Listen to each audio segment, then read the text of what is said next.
Hey guys, my name is Bryce. Welcome back to the channel. So where we left off, I was explaining how one of my past design projects for 3D printing was sort of tapped on to this new torso design that I was developing. We're not going to cover that exactly in this episode, but I will get to it in the Kopaka and Melum one. That was hard to say. So for this one though, I made my my sort of ultimate mode of Melum, and you might not recognize Melum as his past self because I've made quite a few changes. Namely, the super long neck to accommodate for Kopaka, which I'll get to in a second, not to spoil it. So much has changed not only in the neck, but in the arms as well, as you can probably tell from here. So let's get started. So, in addition to having knees, hooray!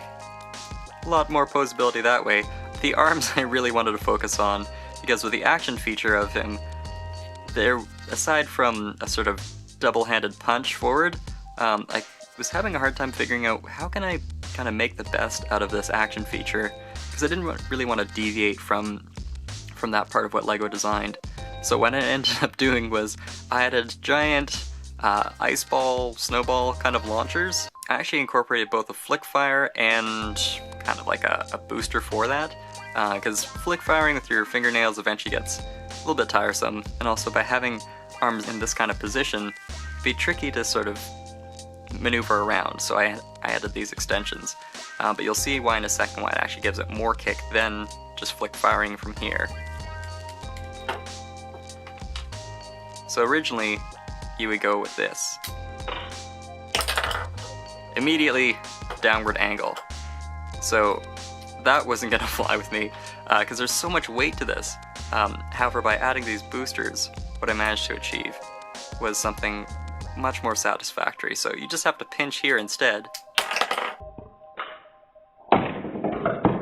And yeah, you can probably see from some sort of slow-mo, that was significantly more effective and I knocked some stuff over. By having these projectiles, I basically wanted to give Melum a bit more significance when he's riding on the shoulders of Kopaka. You can imagine the same piggybacking style, however now there's giant ice balls which Kopaka can have launch on Melum's behalf. In addition to thumbs too, I just added some shoulder plating to sort of not necessarily cover up how gappy this is, because it's still something I haven't really moved past. So everything with Melum now is just exaggerated. The body type hasn't been changed really whatsoever, aside from the first revision I made.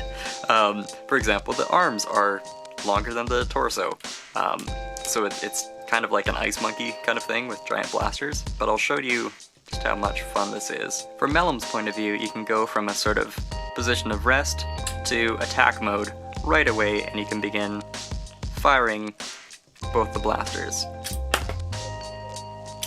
Probably shouldn't do that with a backdrop that's curved, but you get the idea. To give you an idea of the power, at least, with a limited range as I do, here's just a straight vertical shot. Now keep in mind this is a full ice ball, plus I modified slightly inside to add this one MOC I. And what this actually does is that instead of relying just on the stud, you have this sort of inner pin connecting in two ways to the flick fire, so you're less likely to sort of knock things off sideways. But as an overview, Melum really doesn't resemble his original form much at all, with new armaments and just a whole new kind of body type really. But I believe in this way you can achieve certainly a much stronger ally of Kopaka. You can really sort of appreciate the action feature, and you have a bit more posability for expressive fully fledged claws now, additional leg positions, and of course the head can still accommodate for what you're going to see next time with a very different looking Kopaka. So up here you can find the annotation to find that video for Kopaka, and until I see you guys then, thanks for watching.